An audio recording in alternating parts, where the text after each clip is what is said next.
सभी लोग। सबसे पहली बात तो ये है कि आज से नीट का पूरा सीरीज स्टार्ट हो रहा है।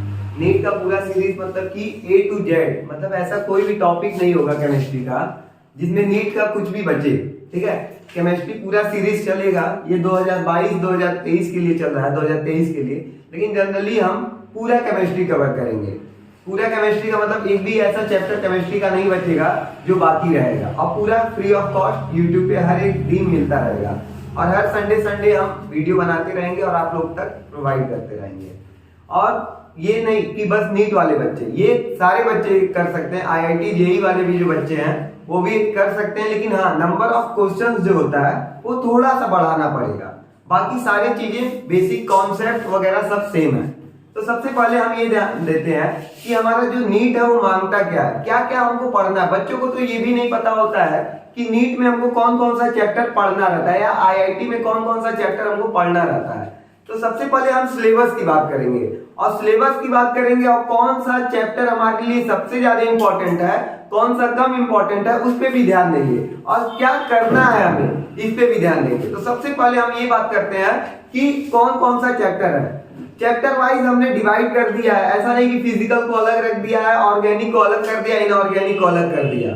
हमने हर चीज को मिला के रखा है। तो सबसे पहले ध्यान दीजिए, ए टाइप जो है, टाइप ए, इसमें सबसे पहले आपको केमिकल बॉन्डिंग पढ़ना है। केमिकल बॉन्डिंग का अपना ही महत्व है, क्योंकि अगर आपको केमिकल बॉन्डिंग आता है तो बहुत सारे चैप्टर्स अपने आप इससे बनते चले जाएंगे। ठीक है ना। सेकेंड चैप्टर जो है GOC, GOC के बिना ऑर्गेनिक केमिस्ट्री कुछ नहीं है। समझ में आया। GOC आपको एकदम डीप में पढ़ना है, मतलब जितना आप डीप पढ़ सकते हो उतना डीप आप GOC पढ़ेंगे, क्योंकि विदाउट GOC आपका ऑर्गेनिक केमिस्ट्री कभी भी पूरा नहीं होता है। ठीक है। Third, halo alkane and hello Erin, GOC का जस्ट पार्ट है हेलो एल्किन हेलो एरिन, इसी में आगे बढ़ेंगे। एल्डिहाइड एंड कीटोन क्लास 12 का है, इसको भी ध्यान देंगे। एंड हाँ, सबसे इंपॉर्टेंट पॉइंट ये है कि आपको ये बात एकदम याद रखना है, NCERT name reaction. NCERT name reaction का मतलब बस ये नहीं, NCERT में जितने भी नेम रिएक्शन है जो आप लोग को बताया जाता है उसका पूरा A to Z पॉइंट आपको पता होना चाहिए। कहीं से भी अगर आपका NCERT आ जाए तो वो आपको करना ही है। और एक और बात, नीट ये बात मानता है कि NCERT का एक एक लाइन पढ़ा होना चाहिए। अगर आपको नीट क्लियर करना है, आपसे बहुत कुछ नहीं मांगता है, बस आपसे ये मांगता है कि आप NCERT को एकदम एक एक क्वेश्चन, एक एक लाइन पढ़ जाइए। और देखिए, एक ही बुक रखिएगा, 1 से 2 बुक, और मैक्सिमम जितने बार आप रिवीजन करेंगे उतना आपका बेनिफिट करेगा। तो NCERT को पूरा A to Z आपको पढ़ना है। ठीक है। फिर इलेक्ट्रोकेमिस्ट्री आपको पढ़ना है। देन कोऑर्डिनेट कंपाउंड क्लास 12 में आएगा। बीट, आप देखिए A टाइप में तो सब बहुत इंपॉर्टेंट चैप्टर्स हैं जिसको आपको पढ़ना ही पढ़ना है। इसके देन बाद बी टाइप में ऐसे चैप्टर है जैसे कि कुछ चीजें याद करनी पड़ती है, कुछ चीजें नहीं आएंगी, थोड़ा सा डिफिकल्टीज लेवल रहेगा। तो ध्यान दीजिए, पहला एक्विलिब्रियम डिफिकल्टीज लेवल थोड़ा सा बढ़ जाता है, लेकिन है, चीजें आसान है। ठीक है। पी ब्लॉक थोड़ा सा याद करने वाला चैप्टर है, चीजों को याद रखने वाला चैप्टर है। थर्मोडायनेमिक्स ये इतना इंपॉर्टेंट चैप्टर है, ये हर बार आता है, और ये कभी आपका साथ छोड़ने वाला नहीं है, आगे भी ये आपके आएगा। ठीक है ना। तो थर्मोडायनेमिक्स सबसे इंपॉर्टेंट चैप्टर है। अल्कोहल, फिनॉल एंड ईथर जो चैप्टर, यहाँ से नेम रिएक्शन बहुत ज्यादा आपको मिलते हैं, तो यहाँ से नेम रिएक्शन आपको मिलेगा। अमीन्स भी नेम रिएक्शन टाइप का। बायोमोलिक्यूल वेरी इंपॉर्टेंट चैप्टर, बच्चे छोड़ के जाते हैं, लेकिन छोड़ना नहीं है। Biomolecule very important chapter. ठीक है। पॉलीमर्स है, केमिस्ट्री इन एवरीडे लाइफ में है। तो ये सब छोटी छोटी बातें आपको याद करनी है। हाइड्रोकार्बन्स है, अगर आपको GOC आता है तो हाइड्रोकार्बन जल्दी बन जाएगा आपका। समझ में आ रहा है। एक दूसरे से चैप्टर्स क्या है, कनेक्टेड है। देन इसके बाद आता है सी टाइप में क्या होता है, सबसे पहले स्टेट ऑफ मैटर्स आपको पढ़ना है कि स्टेट ऑफ मैटर्स क्या क्या होते हैं, कितने टाइप्स के होते हैं, नेम ऑफ रिएक्शन, मतलब यहाँ पे जो टाइप्स के रिएक्शन होते हैं, ये सारा चीज, सॉलिड लिक्विड गैस, इसके बारे में हम लोग बहुत डीप में पढ़ते हैं। इसके हाँ, ये ध्यान दीजिए, कुछ भी आपको आए या ना आए, ये तो आपको एकदम आना चाहिए। एकदम सबसे अभी तक जितना बताया गया इसमें सबसे इंपॉर्टेंट अगर हमको टॉपिक जो लगता है वो आइसोमेरिज्म है। यहाँ से फिक्स क्वेश्चन रहता है कि यहाँ से आना ही आना। ऐसा आप पिछले 20 साल का क्वेश्चन पेपर उठा लीजिए और यहाँ का क्वेश्चन देख लीजिए, आइसोमेरिज्म हर साल आता है। ऐसा कभी हुआ ही नहीं है कि आइसोमेरिज्म ना आए। ठीक है ना। तो आइसोमेरिज्म बहुत डीप में पढ़ना है। और एक और लाइन, आयुपैक, आयुपैक के बारे में ये हम बोलना चाहते हैं, ये ऑर्गेनिक केमिस्ट्री के थोड़ा सा जान टाइप का है कि ऑर्गेनिक केमिस्ट्री का कोई भी कंपाउंड आप देखेंगे जिसमें आयुपैक आएगा ही आएगा। तो आयुपैक को डीप में पढ़ना है, इसके लिए हम सेपरेट वीडियो बनाएंगे पूरा 3 से 4 घंटे का, जो सारा आयुपैक कवर कर देगा, ठीक है ना। और वो भी ऐसे बच्चों के लिए जो कुछ भी नहीं जानते, जीरो लेवल पे, क्लास 10 में वो भी जान जाएंगे, और क्लास इंटर के बाद नीट IIT की तैयारी कर रहे हैं वो भी सीख जाएंगे। इस तरह का हम इस पे वीडियो बनाएंगे। फिर उसके बाद सॉलिड स्टेट आपको पढ़ना है, क्लास 12 का पहला चैप्टर है, पूरा NCERT बेस पढ़ जाइएगा। एस ब्लॉक पूरा NCERT पढ़ लेना है। सरफेस केमिस्ट्री NCERT पढ़ना है, बट कुछ न्यूमेरिकल्स भी लगाने हैं। मेटलर्जी भी इसी तरह इनऑर्गेनिक केमिस्ट्री का पार्ट है। रेडॉक्स रिएक्शन भी आपका है। सॉल्यूशन ये भी आपका फिजिकल केमिस्ट्री क्लास इंटर का सेकंड चैप्टर है। Chemical kinetics. तो हम आपको ये बता रहे हैं कि ये टोटल आपके चैप्टर्स हैं, जो कि आपको पहली बात तो किसी भी चीज की तैयारी कर रहे हैं तो आपको ये तो पता हो कि आप जिस चीज की तैयारी कर रहे हैं उसका सिलेबस क्या है। तो जनरली पहले सिलेबस के बारे में आज इतनी छोटी सी आइडिया लगा होगा कि हाँ सर ये हमारा छोटा सा सिलेबस है। लेकिन और एक और बात, आप बच्चे कहाँ गलती करते हैं यहाँ जान लीजिएगा। फिजिकल केमिस्ट्री में थोड़ा सा गलती करते हैं बच्चे। फिजिकल केमिस्ट्री या कोई भी केमिस्ट्री, इनऑर्गेनिक या ऑर्गेनिक, सब में ये गलतियां, कॉमन गलतियां हैं। नंबर ऑफ क्वेश्चंस नहीं लगाते आप लोग। कॉन्सेप्ट पढ़ना अलग बात है, कॉन्सेप्ट पढ़ना एक सीखना होता है। आपको नंबर ऑफ क्वेश्चन ज्यादा से ज्यादा लगाना है, मतलब 1-2 क्वेश्चन नहीं लगाना कि 1-2 क्वेश्चन से हो जाए। हर एक टॉपिक के 50 से 60 क्वेश्चन एकदम फिक्स रखिए कि इससे कम तो हम लगाएंगे नहीं। एक छोटा सा टॉपिक आता है उसके 100 क्वेश्चन लगाइए। जब आप नंबर ऑफ क्वेश्चन ज्यादा लगाएंगे, प्रैक्टिस ज्यादा करेंगे, तब आपका सिलेक्शन होगा। और जब क्वेश्चन ज्यादा होगा तभी आपको यहाँ पे कॉन्सेप्ट भी क्लियर हो जाएगा। तो ओवरऑल आप लोग को नंबर ऑफ क्वेश्चंस पे ज्यादा ध्यान देना है। ये बातें क्लियर हो गई।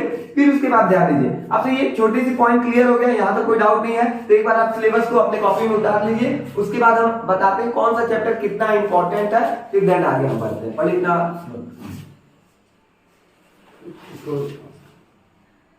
अच्छा, अब ध्यान दीजिए, ये तो चैप्टर के बारे में हो गया। अब ध्यान दीजिएगा, केमिस्ट्री में 3 सेगमेंट होते हैं। केमिस्ट्री में 3 सेगमेंट होते हैं। तो जो पहला सेगमेंट होता है वो होता है फिजिकल केमिस्ट्री। पहला जो होता है वो क्या होता है, फिजिकल केमिस्ट्री। और सेकंड जो होता है ऑर्गेनिक केमिस्ट्री। और थर्ड जो सेगमेंट होता है इनऑर्गेनिक केमिस्ट्री। अब आपको ये बताते हैं कि इसमें किसका कितना महत्व है, कौन कितना ज्यादा आता है, कौन कितना कम आता है। तो नीट में हर साल ये ऑब्जर्व किया गया, सबसे ज्यादा जो क्वेश्चन आते हैं 100% टोटल अगर हम मान के चले तो सबसे ज्यादा क्वेश्चन आते हैं फिजिकल केमिस्ट्री से। 40% जो क्वेश्चन आते हैं वो कहां से आते हैं, फिजिकल केमिस्ट्री से। लगभग 40%, नीट IIT सबकी बात कर रहे हैं, ऐसा नहीं कि केवल नीट की। टोटल 40% किसके आते हैं, आपके फिजिकल केमिस्ट्री के। ऑर्गेनिक केमिस्ट्री के आपके आते हैं 30%, और आपका इनऑर्गेनिक का भी कितना आता है, 30%। और ऐसा नहीं है कि एकदम फिक्स है कि सर फिजिकल केमिस्ट्री 40% आएगा, इनऑर्गेनिक 30 आएगा, ऑर्गेनिक 30 आएगा। ये नहीं, ये सेगमेंट बदलता रहता है। हो सकता है कभी किसी साल ये 35% आ जाए, 35%, कभी ये आपका 35% आ जाए, ये 30% आ जाए। ओवरऑल ये सेगमेंट क्या होता है, बदलता रहता है। क्या इतनी बातें क्लियर हो गई? तो ये सेगमेंट आपका बदलेगा, इसमें कोई दिक्कत नहीं है। यहाँ पे बातें आप लोगों को पता होना चाहिए। और इसके बाद आते हैं हम सेकंड थिंग्स पे कि आपका डिफिकल्टीज लेवल कितना होता है, क्वेश्चन किस तरह के आते हैं। तो पहले पॉइंट क्लियर हो गया। थर्ड चीज जो आपको हम बताना चाहते हैं, मान लीजिए हमारा पूरा एग्जाम पैटर्न है, ठीक है, पाई चार्ट में हम समझते हैं कि कैसे क्वेश्चंस आते हैं। ध्यान दीजिए, ओवरऑल आपको एक बात बता दें कि आपका 75% टोटल में बता रहे हैं फिजिकल, ऑर्गेनिक, इनऑर्गेनिक में 75% क्वेश्चंस जो होते हैं, 75% जो क्वेश्चंस होते हैं वो इजी होते हैं। इजी होने का मतलब ये है कि अगर आप एनसीईआरटी बहुत अच्छे से पढ़े हुए हैं तो बहुत इजीली आपके ये क्वेश्चंस क्या हो जाएंगे, सॉल्व हो जाएंगे, ठीक है। और यहाँ पे हम बात करते हैं 20% क्वेश्चन थोड़ा सा हार्ड होते हैं, मतलब बहुत ज्यादा हार्ड नहीं होता है, बहुत थोड़ा सा हार्ड होता है। अगर आपने थोड़ा सा भी मेहनत किया है तो ये 20% क्वेश्चन हार्ड का लेवल, इजी लेवल तो आपको पता ही है कैसे होगा, लेकिन हार्ड लेवल की अगर बात करें थोड़ा सा और मेहनत करना पड़ेगा, ठीक है ना। जो बच्चे थोड़ा सा पढ़े, बहुत डीप में पढ़े, वो कर पाएंगे। और ये 5% तो होता है सबसे ज्यादा, 5% बहुत ज्यादा हार्ड होता है। मतलब यहाँ पे वर्क हार्ड करना पड़ेगा। वर्क हार्ड मतलब ये आपको टॉपर डिसाइड करता है। ये जो 5% है, अगर ये जिन बच्चों को आ गया, वो टॉपर डिसाइड करता है कि कौन जनरली टॉप करेगा। समझ में आ रहा है ना? तो ओवरऑल यही पैटर्न होता है एग्जाम का कि 75% क्वेश्चन इजी आते हैं, 20% क्वेश्चन थोड़ा सा हार्ड आते हैं, जो सब बच्चे मतलब जनरली 75% सब करते हैं, 20% वही करते हैं जो सच में डीप में पढ़े हुए हैं, और 5% वो बच्चे करते हैं जो एक्स्ट्रा ऑर्डिनरी मेहनत करके आते हैं, जो पूरा अपना समय ये नीट में दिए हुए। और एक बात बता, नीट को निकालने का एक ही तरीका आज बता देते हैं, 12 घंटे से कम पढ़ना ही नहीं है, क्योंकि मेहनत के अलावा कोई ऐसा विकल्प नहीं है जो आपको नीट क्लियर करा दे, आईआईटी क्लियर करा दे। क्या मेरी बात समझ में आ रहा है? आपको हार्ड वर्क करना पड़ेगा और कम से कम आपको 8 घंटा कम से कम पढ़ना पड़ेगा। ये गलत बात है कि 3 घंटा पढ़ के हम आईआईटी निकाल ले रहे हैं, ये ऐसा कुछ होता नहीं है। कम से कम इतना ज्यादा सिलेबस है, इतना ज्यादा क्वेश्चंस लगाना है कि आपको कम से कम भी समय देना पड़ेगा, तो 8 से 10 घंटा देना ही पड़ेगा। इसके बिना आपका नीट नहीं निकलेगा, ये आज ही आप अपने दिमाग में बैठा लीजिए, ठीक है। और नीट निकालने का एक छोटा सा बस हम फॉर्मूला बताते हैं। आप सोशल मीडिया से हट जाइए। सोशल मीडिया से हटने का मतलब आप यहाँ पे 3 बातों को एकदम निकाल दीजिए। इंस्टाग्राम अपने मोबाइल से आज ही डिलीट कीजिए, व्हाट्सएप, फेसबुक, ये सब अगर आपने कम कर दिया ना, मतलब डिलीट भी मत कीजिए, कम कर दिया ना, तब भी चीजों को आप पाने में लक्ष्य की ओर आप आगे बढ़ेंगे। क्या बातें समझ में आ गया? तो ठीक है, ये पूरा इंट्रोडक्शन पार्ट हो गया कि आपको नीट में कैसे पढ़ना है, क्या क्या चीजें पढ़ना। हाँ, इंट्रोडक्शन था, इसको आप मतलब आगे फॉरवर्ड भी कर सकते हैं अगर आपको इंट्रोडक्शन नहीं देखना, सीधे टॉपिक पे आना है। तो ये पूरा हमारा इंट्रोडक्शन था, जिसको नीट के बच्चों को तो जरूर जानना चाहिए कि हम नीट की तैयारी स्टार्ट कैसे करें। तो ये एकदम बेसिक बातें थी जितना आपको जानना चाहिए था। अब हम आते हैं अपने चैप्टर पे, जो कि आपका चैप्टर स्टार्ट करेंगे जीओसी, जनरल ऑर्गेनिक केमिस्ट्री। आज से चैप्टर स्टार्ट होगा और उसके टॉपिक स्टार्ट होंगे, ठीक है। आप इस बातों को अपने कॉपी में नोट भी कर सकते हैं। ध्यान दीजिए, अब सारे बच्चे आप ध्यान देंगे। जो हमारा सबसे पहला चैप्टर है, हम जो स्टार्ट करेंगे सबसे पहला चैप्टर, वो स्टार्ट करेंगे जीओसी से।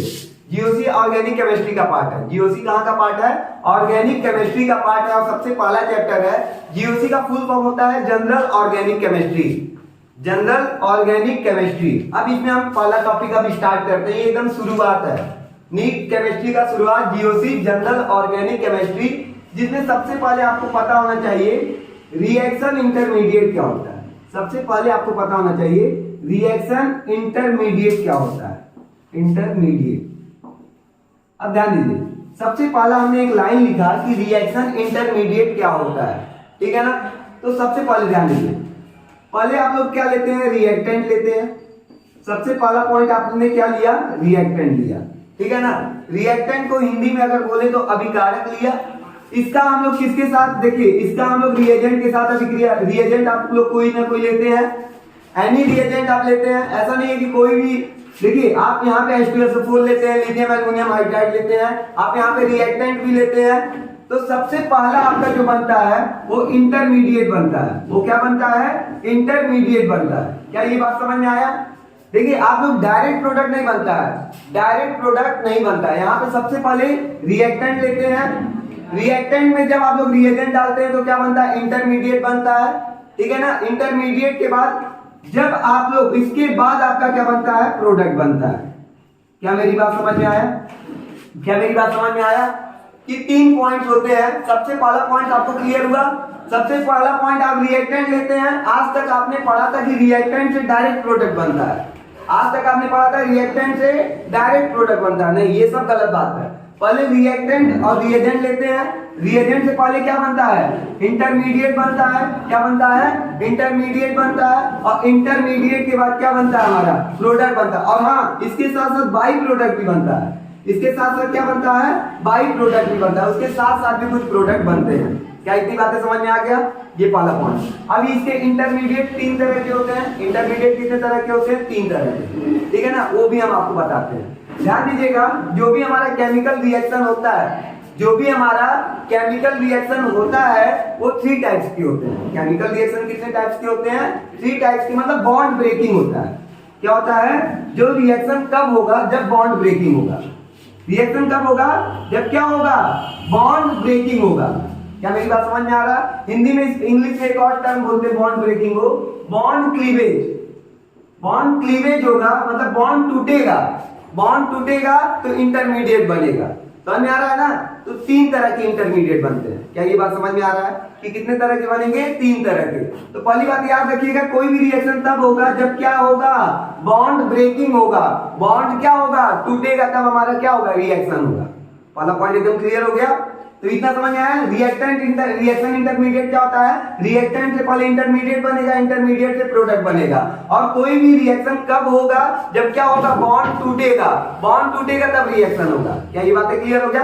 बॉन्ड कितने तरह से टूटेगा? 3 तरह से टूटेगा। तो पहला पॉइंट देखिए, पहला 3 तरह से हम अलग अलग आपको बताएंगे। पहला देखिए, मान लीजिए कार्बन कार्बन कार्बन है, यहाँ पे कोई एक ग्रुप लगा हुआ। क्या बात समझ में आया? ठीक है ना? फिर यहाँ कार्बन कार्बन कार्बन लगा है और यहाँ पे कोई बी ग्रुप लगा है। ए भी लग सकता है, ऐसा कोई डाउट नहीं है। ठीक है, वो हम अपने सुविधा कार्बन कार्बन कार्बन लगा, यहाँ पे ए ही मान लेते हैं। ठीक है ना? ये 3 तरह से बॉन्ड टूटता है। पहला ध्यान दीजिए, ये क्या होगा हमारा? पूरा यहाँ पे 2 इलेक्ट्रॉन है, 2 इलेक्ट्रॉन है। क्या ये समझ में आ रहा है? ये पूरा क्या हो जाएगा? कार्बन पे आ जाएगा। पूरा क्या जा रहा है? कार्बन पे आ रहा है। तो पहला तो ये होगा सी सी सी, इस पे क्या आ जाएगा? माइनस, और इस पे क्या आ जाएगा? प्लस। ठीक है ना? इस पे आ जाएगा माइनस, इस पे आएगा प्लस। इस पे माइनस आ गया तो इसको बोलेंगे कार्बन आयन। कार्बन आयन समझ में आया? क्या बोलेंगे? Carbon ion. ठीक है, कार्बन आयन समझ में आ रहा है? फिर क्या होगा? मान लेते हैं यहाँ पे 2 इलेक्ट्रॉन है, इस तरह भी टूट सकता है कि दोनों इलेक्ट्रॉन बी ले ले। दोनों इलेक्ट्रॉन कौन ले ले? बी ले ले। तो यहाँ पे ये हो जाएगा, बी ने इलेक्ट्रॉन ले लिया तो इस पे प्लस आ जाएगा और बी पे क्या आ जाएगा? माइनस। तो इसको बोलते हैं कार्बोकैटायन। क्या बोलते हैं? कार्बोकैटायन। क्या बात समझ में आ रहा है? ये उधर चल जा रहा है आप लोग को, लेकिन आपको समझ में आना चाहिए। इसको क्या बोलते हैं? कार्बोकैटायन। क्या बातें क्लियर हो गया? कि अगर दोनों इलेक्ट्रॉन सी ले लिया तो सी पे माइनस, इसको कार्बन आयन बोलेंगे। दोनों इलेक्ट्रॉन अगर कौन ले लिया? ए ले लिया, तो ये देखो, दोनों इलेक्ट्रॉन सी ले लिया तो माइनस, दोनों इलेक्ट्रॉन बी ले लिया तो बी पे माइनस और सी पे क्या आ जाएगा? प्लस। उसको कार्बोकैटायन बोलते हैं। और अगर ये 2 इलेक्ट्रॉन है ना, एक इलेक्ट्रॉन ये लेता है, एक इलेक्ट्रॉन ये लेता है, फिश हुकर मतलब फिश मछली पकड़ने वाला काम, जो कांटा नहीं होता मछली पकड़ने वाला हुकर, उसी तरह है। अगर एक इलेक्ट्रॉन ये ले ले और एक इलेक्ट्रॉन ये, देखिए ऐसे एक इलेक्ट्रॉन इसको मिल गया और एक इलेक्ट्रॉन इसको मिल गया। क्या ये बात समझ में आ रहा है? तो इसको बोलते हैं फ्री रेडिकल। क्या बोलते हैं? Free radical. क्या ये बात समझ में आया? कार्बन आयन कब बनेगा? कार्बोकैटायन कब बनेगा? और फ्री रेडिकल कब बनेगा? जब दोनों इलेक्ट्रॉन सी ले लेगा कार्बन आयन, दोनों इलेक्ट्रॉन ए बी ले लेगा तो कार्बोकैटायन सी पे कार्बोकैटायन बन गया। जब एक एक इलेक्ट्रॉन लेगा, इस पे भी एक आएगा, इस पे भी आएगा, इसको फ्री रेडिकल बोलते हैं। ठीक है ना?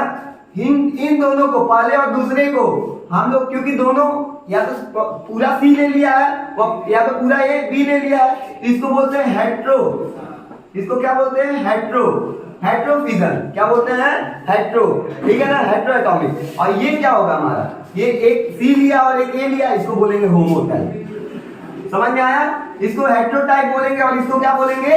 होमोटाइप। क्या इतनी बातें समझ में आ गई? बेसिक कॉन्सेप्ट क्लियर हुआ कि इंटरमीडिएट कैसे बनेगा? कोई डाउट नहीं है?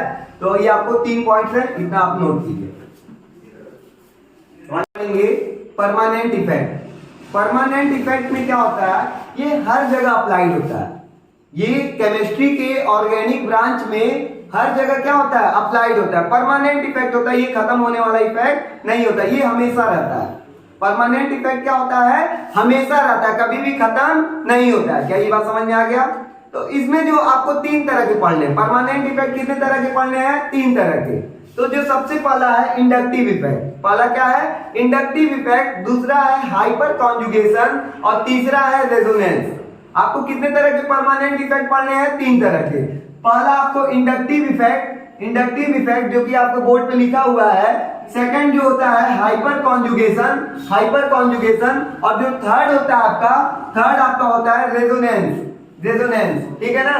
ये तीनों क्या होते हैं? ये तीनों के तीनों हमारे क्या होते हैं? हमारे परमानेंट इफेक्ट होते हैं। बातें समझ में आ गया? जिसका हम पहला सेक्शन स्टार्ट करते हैं अभी तुरंत। ठीक है? तो पहला आप स्टार्ट करेंगे इंडक्टिव इफेक्ट। तो इंडक्टिव इफेक्ट क्या होता है? ध्यान दीजिएगा, इसमें कुछ छोटी छोटी बातें हैं, उसको ध्यान देना है। सबसे पहले ये याद रखिएगा कि ये सिग्मा बॉन्ड पर ऑपरेट होता है। सिग्मा बॉन्ड पर ऑपरेट होने का मतलब क्या होता है? ये सिग्मा बॉन्ड पे ही लागू होता है। क्या मेरी बात समझ में आ गया? इंडक्टिव इफेक्ट किस पे लागू होता है? सिग्मा बॉन्ड पे लागू होता है। क्या बात समझ में आएगा? सिग्मा बॉन्ड मतलब सिंगल बॉन्ड पे ये क्या होगा? लागू होगा। पहला पॉइंट। सेकंड पॉइंट ये बोले कि जब ये सिग्मा बॉन्ड पे लागू होगा तो उसमें पार्शियल चार्ज आएगा। पार्शियल चार्ज का मतलब क्या होता है? आंशिक आवेश। आंशिक आवेश का मतलब जैसे कि एक होता है ना कि एक पूरा चार्ज आ जाए, जैसे माइनस पूरा आ जाए, और एक होता है डेल्टा माइनस आए। डेल्टा माइनस का मतलब पार्शियल, थोड़ा बहुत आया। डेल्टा माइनस का मतलब पूरा नहीं आया, थोड़ा बहुत उससे क्या हो गया? आ गया। प्लस का मतलब पूरा आ गया, और डेल्टा प्लस का मतलब थोड़ा बहुत प्लस उसके ऊपर आया। क्या बातें क्लियर हो गया? तो यहाँ पे क्या डेवलप होगा? पार्शियल चार्ज डेवलप होगा। क्या बातें समझ में आ रहा है? और तीसरा पॉइंट, थर्ड कार्बन के बाद मतलब 3 कार्बन के बाद ना इसका इफेक्ट क्या हो जाता है? खत्म हो जाता है। ये कितने कार्बन तक अप्लाइड होता है? पहला कार्बन, दूसरा कार्बन, तीसरा कार्बन। चौथे कार्बन पे इंडक्टिव इफेक्ट नहीं लगेगा। 3 कार्बन के बाद इंडक्टिव इफेक्ट क्या हो जाता है? खत्म हो जाता है। क्या बात समझ में आ गया? चौथा पॉइंट, ये डिस्टेंस पे डिपेंड करेगा। डिस्टेंस पे डिपेंड, आप खुद समझ रहे हैं कि 3 कार्बन के बाद ये खत्म हो जा रहा है, तो एकदम ओवरऑल ये क्या है? डिस्टेंस डिपेंडेंट है। चौथे कार्बन से इंडक्टिव इफेक्ट क्या हो जा रहा है? खत्म हो जा रहा है। तो ये हमारा डिस्टेंस पे भी डिपेंड करता है। और एक और बात, पहले कार्बन पे लगा है कि दूसरे कार्बन पे लगा, जो भी प्लस आई माइनस आई होगा तो इस पे डिपेंड करेगा। आप क्वेश्चन देखेंगे तब बहुत अच्छे से समझ में आएगा। पांचवा पॉइंट जो है, पोलैरिटी के कारण डेवलप होता है। ये बहुत इंपॉर्टेंट है, पोलैरिटी के कारण। अब आपको बताते हैं पोलैरिटी के कारण ही इंडक्टिव इफेक्ट क्या होता है? डेवलप होता है। अब ये सीखेंगे कि पोलैरिटी के कारण इंडक्टिव इफेक्ट कैसे डेवलप करता है। ध्यान दीजिएगा, एक होता है पोलर, एक होता है नॉन पोलर। ये आप लोग को बताया भी गया था, और जिसको नहीं भी पता है वो जीरो से सीखेगा। मान लीजिए ये लिखा है CH3। क्या बात समझ में आ रहा है? इसका जनरली आयुपैक किया जाए तो इसका नाम है एथेन। ठीक है ना? तो एक बात बताओ, यहां पे भी इलेक्ट्रोनिगेटिविटी है, विद्युत ऋणात्मकता है, इलेक्ट्रोनिगेटिविटी, यहां पे भी इलेक्ट्रोनिगेटिविटी है, दोनों सेम है, दोनों सेम है। तो जब दोनों की इलेक्ट्रोनिगेटिविटी क्या होती है? सेम होती है, तो होता है नॉन पोलर। क्या होता है? Non polar. तो नॉन पोलर है, नॉन पोलर है तो कोई भी पार्शियल चार्ज डेवलप हुआ? नहीं हुआ, नहीं हुआ। तो ये तो बात होगा कि यहाँ पे सर तो इंडक्टिव इफेक्ट की बात ही नहीं करेंगे। पार्शियल चार्ज डेवलप होना चाहिए, तो हम क्या करते हैं? एक जगह कुछ लगा देते हैं। मान लीजिए CH3 है, यहाँ CH2 है, यहाँ पे हमने लगा दिया F लगा दिया। और आपको पता है F की इलेक्ट्रोनिगेटिविटी बहुत ज्यादा होती है, और सबसे ज्यादा होती है। और नहीं याद है तभी हम आपको एक ट्रिक बता देते हैं, फोन कलीबार ISCPH। आपको इलेक्ट्रोनिगेटिविटी याद रखना है तो कैसे याद रखना? फोन कलीबार ISCPH, मतलब सबसे ज्यादा किसका इलेक्ट्रोनिगेटिविटी होता है? F का। ठीक है ना? बातें क्लियर हो गया? फोन कलीबार ISCPH से आप लोग को क्या पता होना चाहिए कि कैसे इलेक्ट्रोनिगेटिविटी हमको पता चलेगा किसका ज्यादा है किसका कम है। ये ठीक है, फोन कलीबार ISCPH। अब बताइए, कार्बन और फ्लोरीन में, फ्लोरीन की इलेक्ट्रोनिगेटिविटी ज्यादा है, विद्युत ऋणात्मकता ज्यादा है, तो ये इसके इलेक्ट्रॉन को क्या करेगा? खींचेगा। तो इसके ऊपर क्या आ जाएगा? डेल्टा माइनस आएगा। पूरा थोड़ी ना खींचा है, थोड़ा सा खींचा है, तो इसके ऊपर क्या आएगा? Delta minus. इससे खींचा है तो इसके ऊपर क्या आएगा? Delta plus.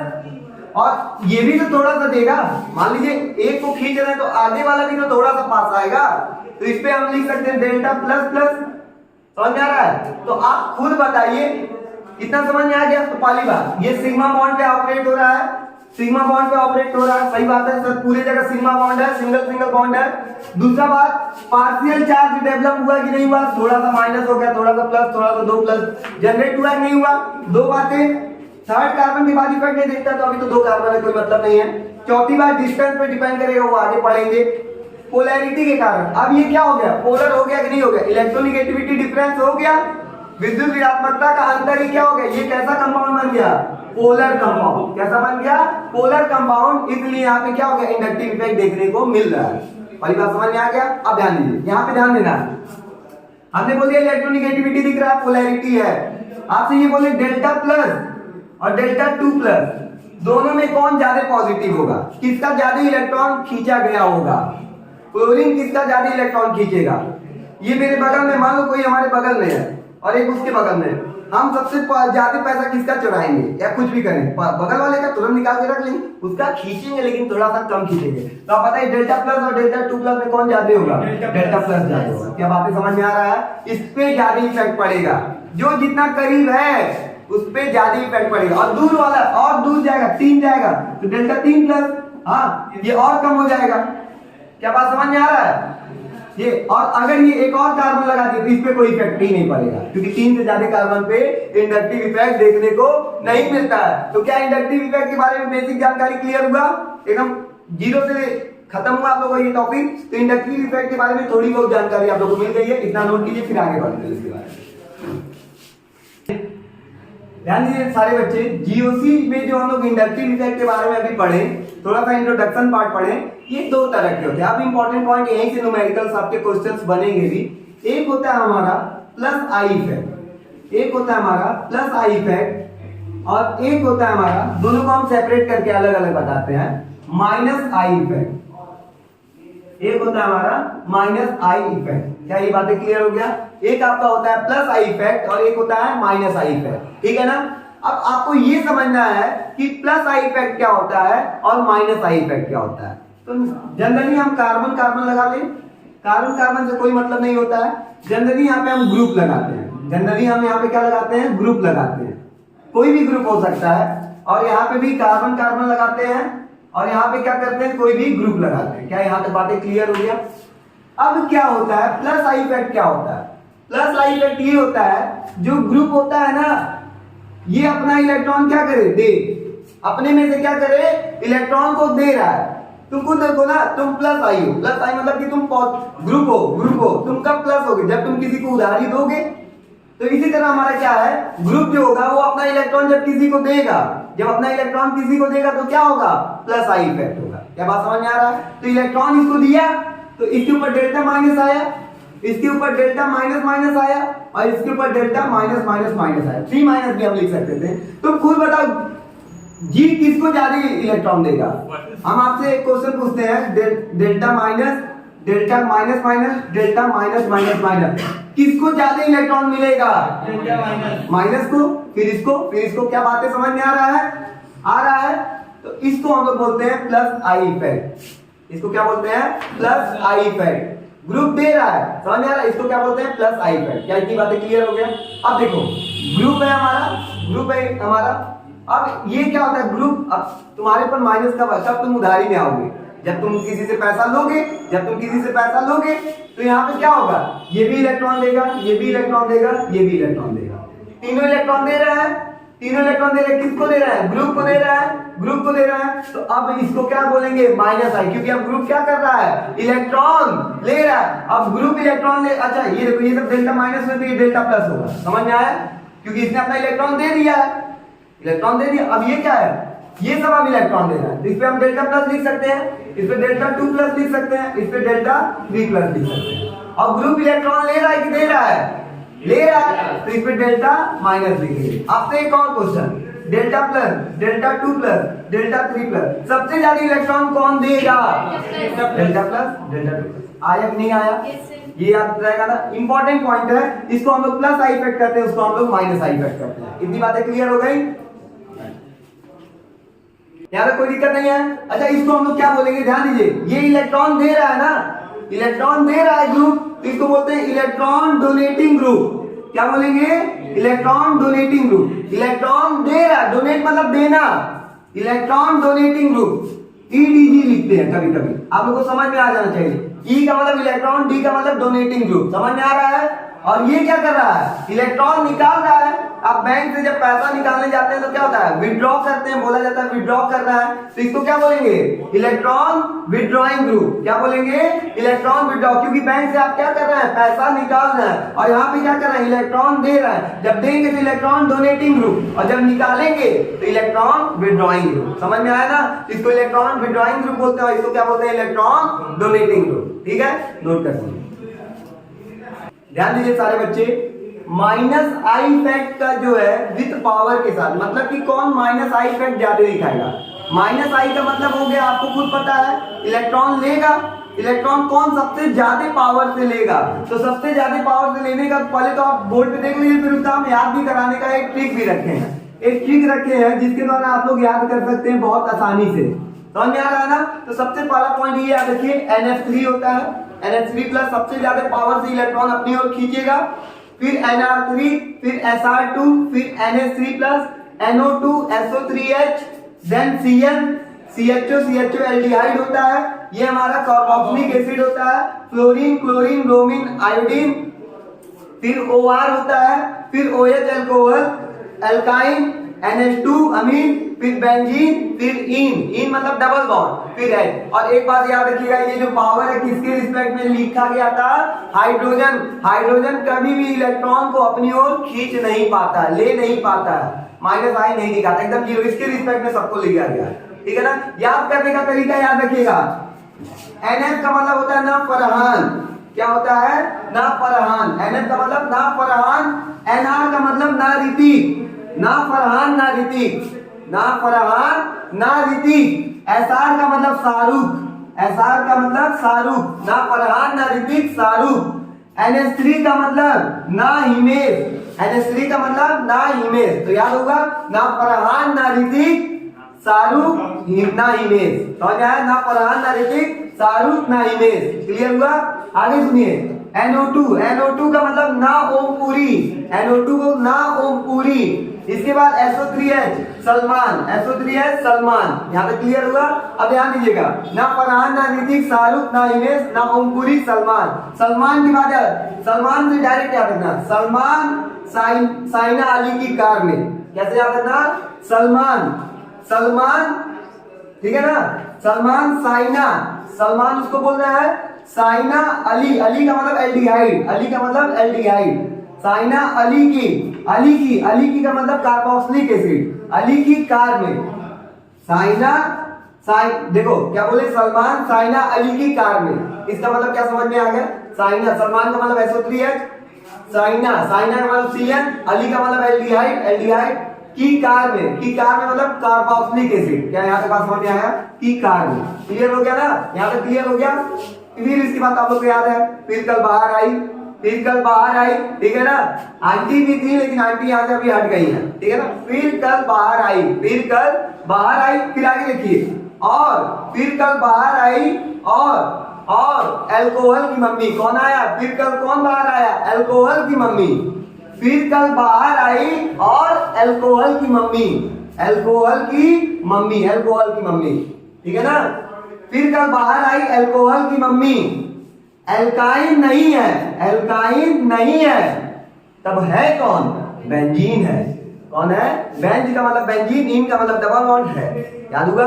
बेंजीन है। तो पूरा एक लाइन याद होगा, फिर हम एक बार रिपीट कर रहे हैं, ध्यान दीजिए, ना फरहान ना ऋतिक, शाहरुख ना हिमेश, ना ओमपुरी, सलमान साइना अली की कार में, उसके बाद फिर आना है, फिर कल बाहर आई और कौन आया है? बाहर आई, फिर कल बाहर आई और अल्कोहल की मम्मी, कौन आया? अल्कोहल की मम्मी। और कौन नहीं है? एल्काइन नहीं है, तो है कौन? बेंजीन है। कौन है? बेंजीन है। याद हो जाएगा, फिर से याद करना, क्योंकि ये याद करे बिना हम छोड़ेंगे नहीं, आपको पूरा एक लाइन याद करवाएंगे अभी, ठीक है? मेरे साथ बोलेंगे, सारे बच्चे बोलेंगे, ना फरहान ना ऋतिक, शाहरुख ना हिमेश, ना ओमपुरी, सलमान साइना अली की कार में, फिर इसके बाद फिर कल बाहर आई और अल्कोहल की मम्मी, और कौन नहीं है? अल्काइन नहीं है, तो है कौन? बेंजीन है। समझ में आया? सारे बच्चों को याद हो जाना चाहिए एक बार, ठीक है ना? किसी को याद हुआ? हाँ, कोई बोल सकता है? ठीक है, आप याद कीजिए, एकदम अच्छे से याद कीजिए इसको, एक बार अपने कॉपी में नोट कर लीजिए, फिर आप लोग याद कीजिएगा, ठीक है? ध्यान दीजिए सारे बच्चे, प्लस आई इफेक्ट का मतलब क्या होता है आपको जनरली पता है। ग्रुप क्या करेगा? ग्रुप फुल इलेक्ट्रॉन दे देगा, फुल इलेक्ट्रॉन दिया, इलेक्ट्रॉन डोनेटिंग ग्रुप बना, इतना समझ में आया? इसका पावर का जो ग्रुप है, पावर कैसे याद रखना है? एक तो आपको पहले ग्रुप लिख दिया गया, CH2 है, CH2 minus, NH minus, O minus, CO minus, 3 degree 2 degree 1 degree alkyl है, ठीक है? फिर CH3 है, T है, D है और H। अब कहोगे TDH क्या है? सर T हमारा ट्राइटियम ड्यूटेरियम हाइड्रोजन, मतलब ये हाइड्रोजन के तीनों आइसोटोप्स है। क्या ये बात समझ में आ गया? अब यहाँ पे ध्यान देंगे, याद करने का ट्रिक जो कि आपको याद जिंदगी भर रहेगा।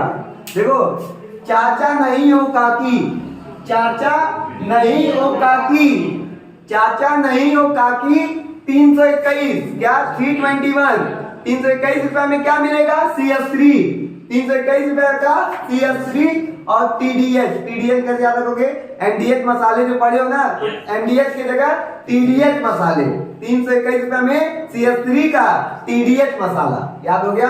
फिर से बता, चाचा नहीं हो काकी, चाचा नहीं हो काकी 321, 321 रुपए में क्या मिलेगा CS3 का TDH मसाले, आया कि नहीं आया, CS3 का TDH मसाले याद हो गया। फिर से याद करते हैं, चाचा नहीं हो काकी, चाचा नहीं हो काकी 321 रुपए में, मतलब 3 डिग्री 1 2 डिग्री 1 डिग्री अल्काइल। फिर क्या याद करेंगे, CS3 और कौन सा मसाले हैं, TDH मसाले याद हुआ कि नहीं याद हुआ, कौन बच्चा बता सकता है, बोलो। चाचा नहीं हो काकी 321 CS3 TDH याद हो गया, सारे बच्चों को याद हो गया, एक साथ बोलेंगे सारे बच्चे, चाचा नहीं हो काकी याद हो गया। बहुत अच्छा, तो ये आपका प्लस आई ग्रुप का आपका क्या है, पूरा फॉर्मेट है, इसको याद करिएगा और यहाँ पे इसका ट्रिक भी है, ठीक है ना। तो ये आपका प्लस आई इफेक्ट का पूरा ट्रिक है, अपने कॉपी में नोट कर दीजिए, फिर इसके आगे हम अब हम पढ़ते हैं इंडक्टिव इफेक्ट के एप्लीकेशन पार्ट को। एप्लीकेशन पार्ट का मतलब ये हो गया न्यूमेरिकल सेक्शन। अब यहाँ पे आएगा आपका नंबर ऑफ क्वेश्चन। तो सबसे पहला जो है हमको पढ़ना है एसिडिक स्ट्रेंथ। क्या पढ़ना है, एसिडिक स्ट्रेंथ पढ़ना है, मतलब इसका जो अम्लीयता किसकी ज्यादा होगी, एसिडिक कौन ज्यादा होगा, किसका एसिडिक पढ़ना है, कार्बोक्सिलिक एसिड का और अल्कोहल का। इसमें आपको ये बताया जाएगा कि कौन ज्यादा एसिडिक है और कौन कम एसिडिक है। बातें क्लियर हो गया। तो एसिडिक स्ट्रेंथ किस पे निर्भर करता है, मान लीजिए हम ये लेते हैं HCOOH, ये हमारा क्या है, ये हमारा एक तरह का एसिड है कार्बोक्सिलिक एसिड, जिसको मेथेनोइक एसिड बोलते हैं। इसको जब तोड़ोगे तो H+ में टूटेगा। एसिड का मतलब होता है H+ देना, एसिड का मतलब क्या होता है, H+ देना, और COO माइनस, और क्या होगा COO माइनस। क्या यहाँ पे बातें समझ में आ रहा है। एक इंपॉर्टेंट बात जो कि आपके सामने ये रहा, तुम बताओ, खुद बताओ कौन आसानी से H+ देगा, कौन आसानी से H+ देगा।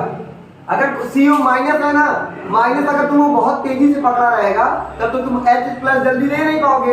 अगर माइनस वाला खुद आसानी से ना, कोई हाथ खूब मजबूती से पकड़ा हुआ है तब तो वो H+ नहीं देगा, लेकिन आसानी से पकड़ा हुआ तो H+ दे देगा। क्या ये बात समझ में आ रहा है। तो हम बोल रहे हैं CO माइनस, अगर इसमें माइनस और ज्यादा आ जाए तो ये H को और मजबूती से पकड़ेगा, तब ये हमारा H+ नहीं देगा।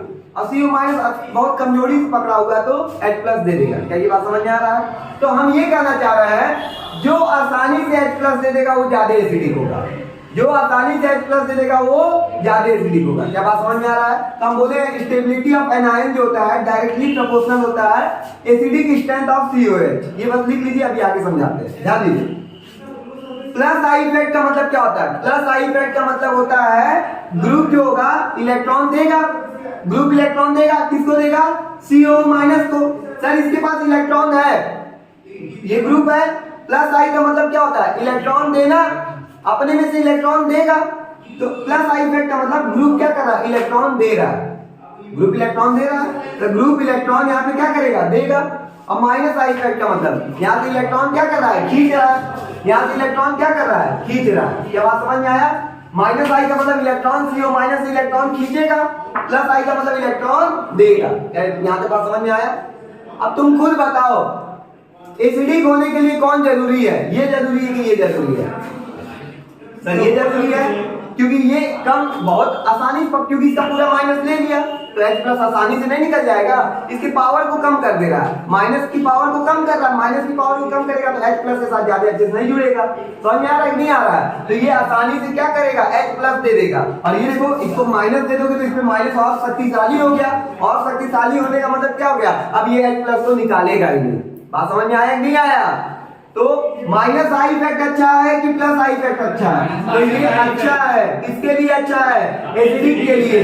एसिडिक कैरेक्टर के लिए माइनस आई अच्छा होता है और प्लस आई गंदी बात, प्लस आई क्या है, गंदी बात। और अच्छी बात कौन होगा, अच्छी बात कौन होगा, माइनस आई।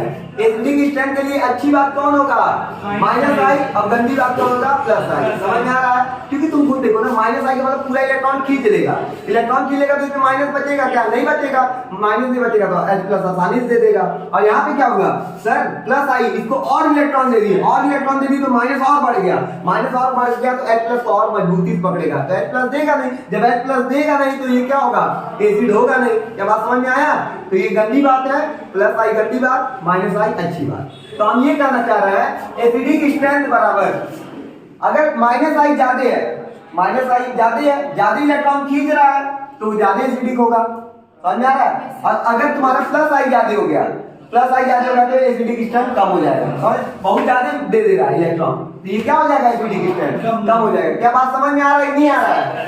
हाँ क्लियर हुआ? अब तीसरा पॉइंट, ये तीन चीजों पे निर्भर करता है, कितने चीजों पे, तीन तरह। पहला होता है डिस्टेंस, डी का मतलब होता है डिस्टेंस, डिस्टेंस को प्रायोरिटी सबसे पहले देंगे, फिर नंबर, फिर किसको प्रायोरिटी देंगे, नंबर को, और लास्ट किसको देंगे, पावर को, पावर एकदम लास्ट में आएगा, डीएनपी। कैसे याद रखोगे, डीएनपी सबसे पहले किसको देंगे, distance, second number, third power, आया नहीं आया, डीएनपी, कोई डाउट नहीं है? तो उम्मीद करते हैं आपको ये पूरा टॉपिक समझ में आया होगा, बेसिक कॉन्सेप्ट क्लियर हो गया कि प्लस आई ज्यादा अच्छा है कि माइनस आई ज्यादा अच्छा है, कोई डाउट नहीं है? क्वेश्चन में भी इसको बार बार अप्लाई करेंगे, समझ में आएगा। अब किस पे डिपेंड करेगा, डीएनपी, डिस्टेंस, एन का मतलब नंबर, पी का मतलब पोजीशन, कोई डाउट नहीं है? ठीक है, तो इतना नोट कीजिए फिर आगे बढ़ते हैं। ध्यान दीजिएगा सारे बच्चे, यहाँ पे आपको एसिडिक स्ट्रेंथ बताना है, फर्स्ट, सेकेंड और थर्ड। एसिडिक स्ट्रेंथ बताना है तो आपको ये बात याद होना चाहिए कि एसिडिक स्ट्रेंथ के लिए मतलब क्या होता है, जो आसानी से H प्लस दे दे, जो आसानी से H प्लस दे दे, तो H प्लस देने के लिए माइनस आई अच्छा होता है कि प्लस आई, माइनस आई का मतलब इलेक्ट्रॉन खींच लेगा तो उसके ऊपर माइनस कम हो जाएगा तो आसानी से दे देगा। लेकिन ये क्या दिख रहा है, TDH, T दिख रहा है, D दिख रहा है और H दिख रहा है, तो आपको पता है T फिर क्या है, D फिर H, तो मतलब ये पावर का आप लगाया है, पावर लगाया है, मतलब आपको ये पता चला। और ये माइनस आई होता है कि प्लस आई, प्लस आई होता है, प्लस आई मतलब ये इलेक्ट्रॉन दे रहा है, सर ये भी इलेक्ट्रॉन दे रहा है, ये भी इलेक्ट्रॉन दे रहा है और ये भी इलेक्ट्रॉन क्या कर रहा है, दे रहा है। लेकिन इलेक्ट्रॉन देना तो अच्छी बात नहीं, गंदी बात है, क्योंकि इलेक्ट्रॉन देगा तो और मजबूती से पकड़ लेगा। तो आप देखोगे कौन कम इलेक्ट्रॉन देगा, तो तुमको पता है टी सबसे ज्यादा इलेक्ट्रॉन देगा, फिर डी देगा, फिर H, सबसे कम इलेक्ट्रॉन कौन दे रहा है, H। तो ये हमारा पहला वाला क्या हो जाएगा, सबसे ज्यादा एसिडिक हो जाएगा। और फिर उसके बाद कौन होगा, फिर डी वाला कम देगा, डी वाला कौन है, तीसरा, फिर कौन होगा, दूसरा। क्या आपको ऑर्डर समझ में आया, आंसर समझ में आया? एसिडिक स्ट्रेंथ का ऑर्डर क्या होगा, पहला, तीसरा और दूसरा, एकदम अच्छे समझ में आया? क्योंकि सर बात यह है कि यहाँ पे माइनस ज्यादा नहीं होना चाहिए, सबसे ज्यादा माइनस कौन कर दे रहा है, तुम खुद बताओ, सबसे ज्यादा माइनस हमारा कौन कर रहा है, टी यहाँ पे खूब ज्यादा माइनस कर दे रहा है, यहाँ पे खूब ज्यादा माइनस कर रहा है, तो H को और मजबूती से पकड़ेगा। फिर उसके बाद कौन कर रहा है, D कर रहा है, और फिर सबसे कम कौन कर रहा है, H। तो सबसे कम कर रहा है तो इसमें से H निकालना सबसे आसान, तो सबसे आसान H निकालना, तो सबसे ज्यादा उसका एसिडिक कैरेक्टर, तो 1 का एसिडिक कैरेक्टर ज्यादा होगा। फिर किसका होगा, इसमें और इसमें, D मतलब तीसरा, आया नहीं आया?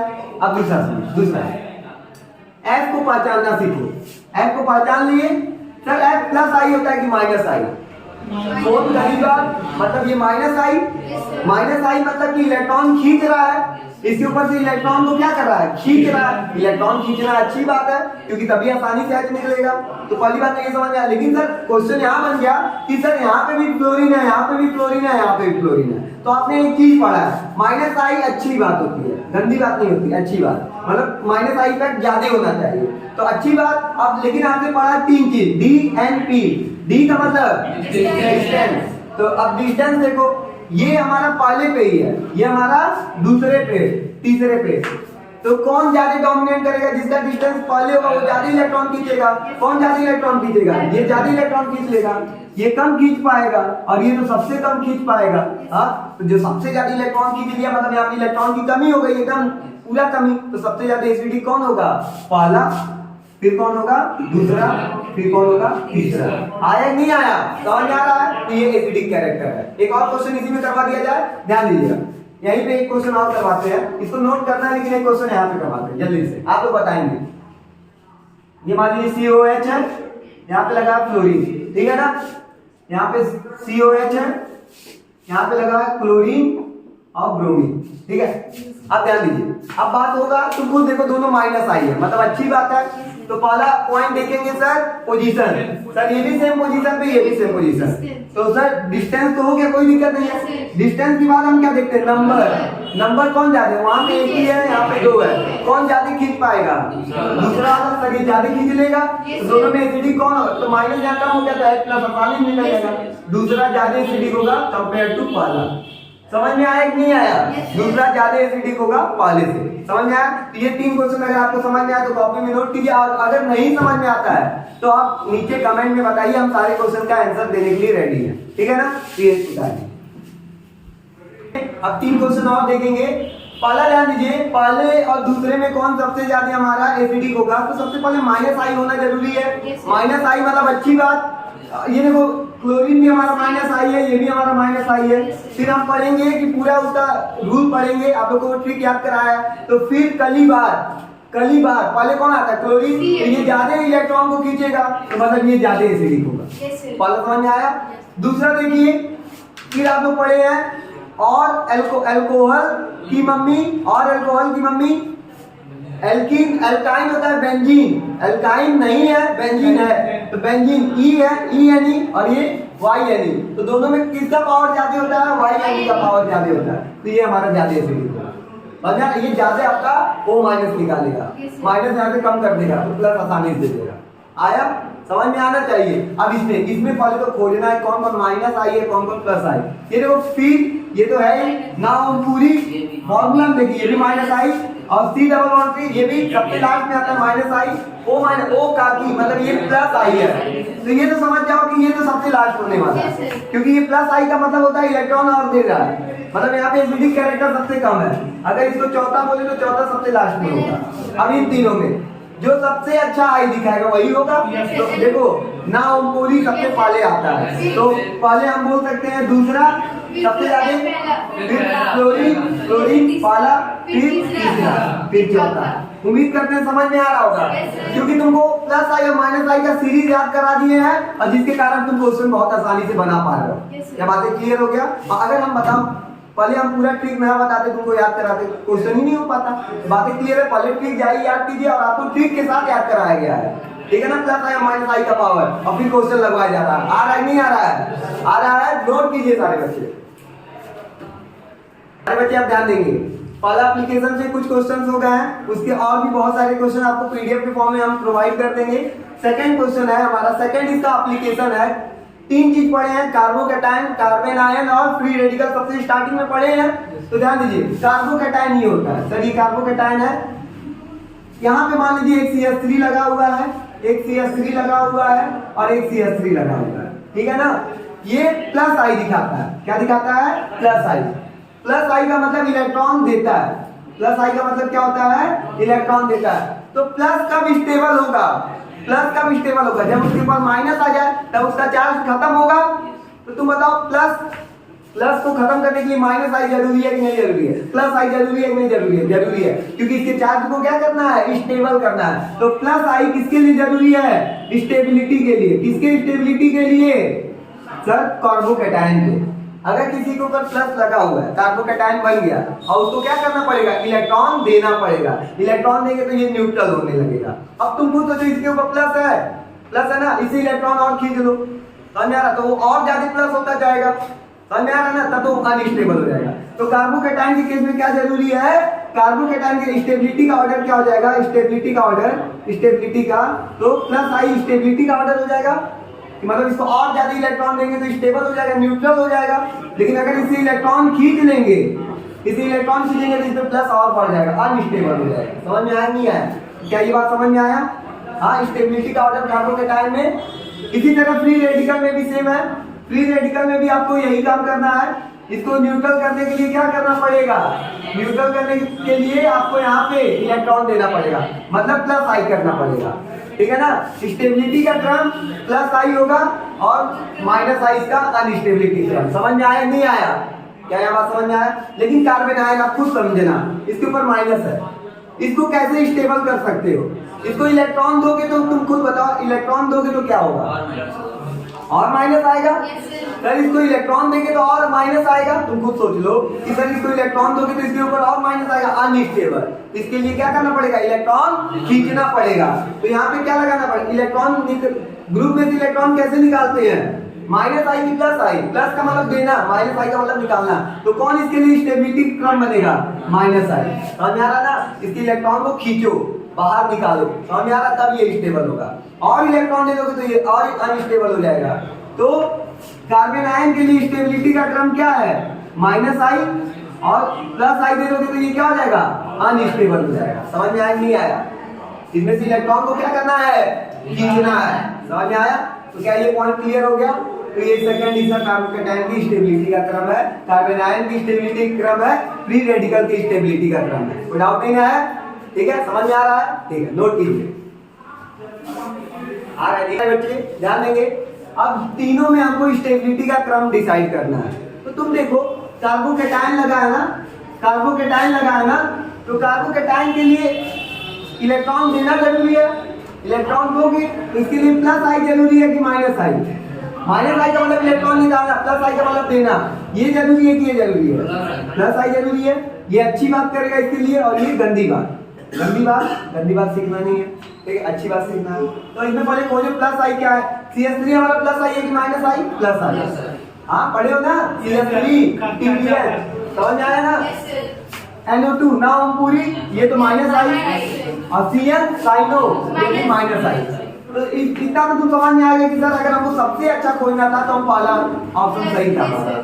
लेकिन अब इन दोनों में लड़ाई हो जाएगा, अब इन दोनों में लड़ाई कि हम पहले होंगे कि हम। लेकिन अब इसमें तुमको ये याद होना चाहिए कि माइनस आई पावरफुल नहीं होना चाहिए, कमजोर होना चाहिए। हाँ, तो इन दोनों में ना वो पूरी बहुत ज्यादा पावरफुल होता है, ये बहुत ज्यादा इसको क्या करेगा, माइनस यहाँ से खींच लेगा, और ये कम खींच पाएगा। तो कौन ज्यादा होगा, ये, ठीक है ना। ये क्या, सॉरी माइनस देते हैं दोनों, तो कौन, माइनस आई का मतलब होता है इलेक्ट्रॉन खींचना, हाँ माइनस खींचना, तो ये तो ज्यादा खींच लेगा, और ये क्या होगा, कम खींच पाएगा। तो तुम खुद बताओ कौन ज्यादा स्टेबल होगा, हाँ तीसरा होगा। क्योंकि देखो तुम यहाँ से क्या करना है, प्लस है, इसको हमको माइनस देना था, लेकिन ये दोनों इलेक्ट्रॉन खींच रहा है, और ये क्या कर रहा है, ज्यादा खींच ले रहा है, तो इस पे और ज्यादा प्लस हो जाएगा, ये थोड़ा कम खींच रहा है। तो पहले कौन आ जाएगा, तीसरा, फिर दूसरा। स्टेबिलिटी का क्रम समझ में आया, आया ना। अब ध्यान दीजिए अगला क्वेश्चन। अब यहाँ क्या बना है, कार्बन आयन, क्या बना है, कार्बन आयन माइनस इलेक्ट्रॉन और खींचना है, यहाँ दोगे तब तो और अनस्टेबल हो जाएगा। खींचना है मतलब माइनस आई अच्छी बात करेगा, और प्लस आई क्या होगा, गंदी बात। तो एड क्या है, माइनस आई की प्लस आई, माइनस, तो माइनस आई ये अच्छी बात करेगा। NH3 ना, ये भी माइनस आई है, हाँ ये भी माइनस आई, और ये CO माइनस, काकी ओ काकी, ये प्लस आई, ये इलेक्ट्रॉन देगा। तो तुमको पता है सबसे गंदा तो हमारा 3 होगा, 3 सबसे लास्ट में होगा। सबसे, अब इन दोनों में जो सबसे ज्यादा इलेक्ट्रॉन क्या करेगा, खींचेगा, फिर ना इमेज पहले आ जाता है, समझ आया। तो दूसरा पहले होगा, फिर पहला, फिर दूसरा। आया नहीं आया, आ रहा है स्टेबिलिटी निकालने। तो ये क्रम आपको याद होना चाहिए। तो ये कब संभव होगा, जब आपको पूरा क्रम याद है। काट लीजिए, ध्यान दीजिए, सारे बच्चे ध्यान देंगे। ये हमारा क्या है, फ्री रेडिकल ऐसा कार्बोकेटायन बिहेव करता है, क्या इतनी बात समझ में आया। कार्बोकेटायन प्लस होता है, ऐसा प्लस समझो, पॉइंट समझो। फ्री रेडिकल ये इलेक्ट्रॉन लेना चाहता है, देना चाहता है, तो सर ये इलेक्ट्रॉन लेना चाहता है, तो इसके लिए प्लस आई जरूरी है कि माइनस आई। तो इसके लिए अच्छी बात कौन करेगा, प्लस आई, इलेक्ट्रॉन कौन देगा, अच्छी बात कौन करेगा, प्लस आई। माइनस आई क्या करेगा इसके साथ, गंदी बात। तो अच्छी बात कौन है, प्लस आई। तो प्लस आई इसमें कौन, पहले तो खोजो प्लस आई कौन कौन है। NH3 फरान, ये माइनस आई है, ये SR2 चालू माइनस आई, ओ काकी प्लस आई, और ये प्लस आई। समझ में आया।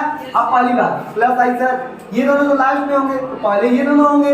अब इन दोनों में कौन पावरफुल है, ओ काकी, ओ पहले आ जाता है, ओ पहले है। सी सबसे ज्यादा होगा, ओ सबसे ज्यादा क्या करेगा, इलेक्ट्रॉन देगा, और फिर काकी CH3 D।